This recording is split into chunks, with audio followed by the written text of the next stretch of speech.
అందరి కుండల్లో మొక్కలు పెరిగాయి, కానీ తెనాలి కుండ ఖాళీగా ఉంది. అయినా కూడా రాజు తెనాలిని ఎందుకు గెలిపించాడో తెలుసా?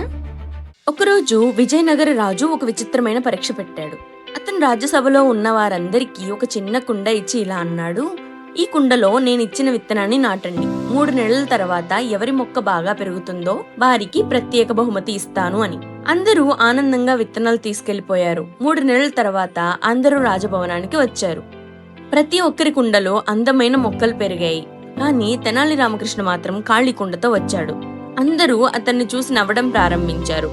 రాజు ఆశ్చర్యంగా అడిగాడు, తెనాలి, నీ కుండలో మొక్క ఎందుకు లేదు? అప్పుడు తెనాలి వినమ్రంగా అన్నాడు, మహారాజా, మీరిచ్చిన విత్తనాన్ని నాటాను, నీళ్లు పోశాను, శ్రద్ధగా చూసుకున్నాను, కానీ అది మొలకెత్తలేదు, అందుకే ఖాళీ కుండతో వచ్చాను అని. అది విన్న రాజు చిరునవ్వు నవ్వాడు. తర్వాత రాజు అందరినీ చూసి అన్నాడు, నేను ఇచ్చిన విత్తనాలు మొలకెత్తన విత్తనాలు, కానీ మీరందరూ వేరే విత్తనాలు నాటి మొక్కల్ని పెంచారు. రాజు తెనాలిని చూసి అన్నాడు, నిజం చెప్పిన ఒక్క వ్యక్తి తెనాలే, అందుకే ఈ పరీక్షలో విజేత అతడే అని. తెనాలి తన నిజాయితీతో రాజు మనసును గెలుచుకున్నాడు. ఈ కథ మనకు చెప్పేది, నిజాయితీ ఎప్పుడూ గెలుస్తోంది. ఇలాంటి మరిన్ని వీడియోస్ కోసం మా ఛానల్ని ఫాలో అవ్వండి.